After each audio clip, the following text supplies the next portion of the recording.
Hello बच्चों, आइए प्रश्न को पढ़ते हैं। निम्नलिखित समाकलनों को हल कीजिए। समाकलन क्या है? समाकलन है हमारा साइन एन एक्स की घात 2 dx। सबसे पहले हमें इस प्रश्न की मुख्य अवधारणा को समझना होगा। हम जानते हैं कि cos x का समाकलन क्या होता है। इसके समाकलन का सूत्र होता है हमारे पास साइन x और जमा c। हम यह भी जानते हैं कि x की घात n का समाकलन का क्या सूत्र होता है। इसके समाकलन का सूत्र होता है x की घात n में 1 जोड़ दो और जो कुल घात आएगी उसे जो की त्यों नीचे लिख दो जमा c। हम यहाँ पर यह दो महत्वपूर्ण सूत्र लगाएंगे और अपने प्रश्न को हल करने की ओर चलते हैं। तो चलिए प्रश्न को हल करने की ओर हम एक बार अपने प्रश्न को लिख लेते हैं। हमारा प्रश्न क्या है? हमारा प्रश्न है साइन एन एक्स की घात 2 dx।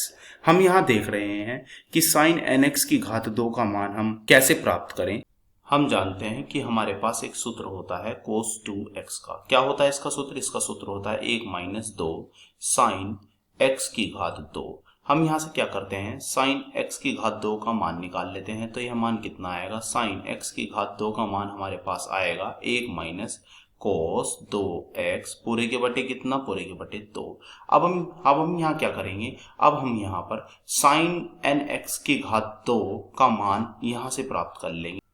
तो ये हमारा आएगा आई बराबर समाकलन फिर है 1 माइनस कोस 2 एन एक्स बटे 2।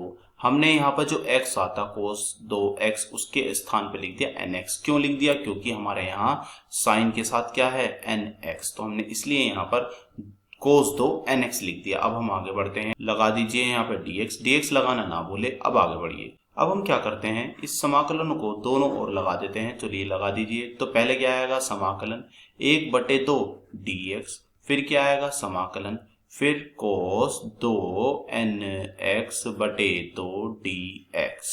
अब हम क्या करते हैं, यह 1/2 एक अचर राशि है, इसे समाकलन से बाहर कर लेते हैं। तो अंदर क्या बचेगा? अंदर बचेगा x की घात 0। मान लेते हैं हम x की घात 0। इस एक को हम लिख देते हैं x की घात 0 और साथ में क्या है? dx। फिर 1/2 फिर से बाहर आ गया और समाकलन में अंदर क्या बचा? अंदर बचा cos 2 nx और dx। तो जैसे कि मैंने बताया था x की घात n का समाकलन क्या होता है? x की घात n का समाकलन है यह है।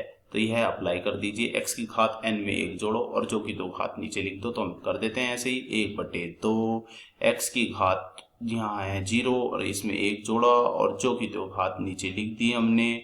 और अब हम बढ़ते हैं आगे, माइनस आधा फिर है समाकलन फिर है हमारे पास cos 2 nx और dx। अब हम करते हैं इस वाले समाकलन को हम हल करने की ओर चलेंगे। इसे अलग से हल करते हैं। तो इस समाकलन को हम कैसे हल करेंगे? इसे हल करने के लिए हमें 2nx को हमें t मानना पड़ेगा। तो चलिए मान लीजिए t। तो मानते हैं हम। हमने क्या माना? हमने माना है 2nx बराबर t। अब हम क्या करते हैं, x का t के सापेक्ष अवकलन कर देते हैं। चलिए कर दीजिए। अवकलन करने पे क्या आएगा? ये आएगा d/dt किसका? 2nx का फिर बराबर d/dt किसका? t का। चलिए आगे बढ़िए। अब हम देख रहे हैं 2 यह है और यह n एक अचर राशि है, इसे अवकलन से बाहर कर लीजिए। तो क्या बनेगा? d/dt किसका? अंदर है हमारे x बराबर। अब यहाँ पे क्या आएगा? d/dt किसका? हाँ यह है हमारा t। हम जानते हैं यदि हमसे यह पूछा जाए कि d/dt x की घात n का कितना होता है, तो हम कहेंगे घात आगे और घात में से 1 कम। तो यह सूत्र हम यहाँ पर प्रयोग कर देते हैं। अब हम आगे बढ़ते हैं। तो यहाँ घात कितनी है? 1। ऐसे ही यहाँ घात कितनी है? 1। तो चलिए आगे बढ़िए। 2n घात आगे और घात में से 1 कम यानी कि 1 माइनस 1 और लिखेंगे क्या इसे? dx/dt बराबर। ऐसे ही यहाँ पे घात आगे और घात में से 1 कम यानी कि t 1 माइनस 1 में से 1 जाके हमारा क्या बनेगा? ये हमारा आया t की घात 0 और किसी की घात 0 तो उसका मान होता है हमारा 1। अब हम आगे बढ़ते हैं। तो हमें क्या मिलेगा? हमें मिलेगा 2n dx/dt बराबर में है आया 1। तो अब हम यहाँ से क्या करते हैं, dx का मान निकाल लेते हैं। तो dx का मान आएगा dt/2n। तो जहाँ कहीं भी dx होगा वहां हम रख देंगे dt/2n। तो पहले तो यहाँ देखिए, पहले है यहाँ पे आधा फिर है x की घात 0 जमा 1 होती है x की घात 1 और बटे 1। तो लिख देते हैं इसे। तो यह हमें आया है आधा फिर है ऊपर x की घात 1 फिर है माइनस फिर है आधा फिर है हमारा समाकलन।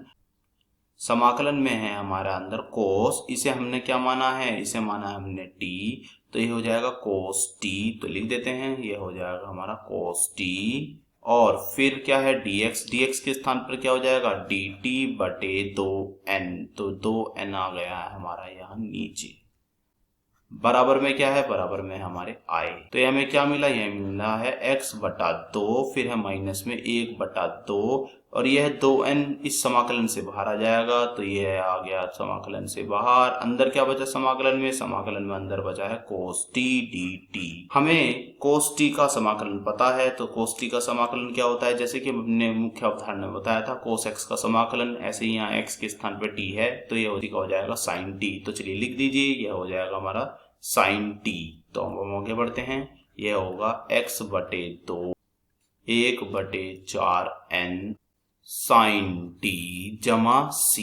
अब हम t का मान वह पुनः वापस रख देते हैं, हमने t को माना था 2nx बराबर t के, तो चलिए इसको वापस हम रख देते हैं। तो ये क्या मिलेगा, ये हमें मिलेगा x बटा 2 माइनस में 1 बटा 4n, और यह हो जाएगा साइन और 2nx जमा c। यही हमारे इस प्रश्न का उत्तर हुआ। आशा करता हूँ यह प्रश्न आपको समझ में आया होगा। धन्यवाद।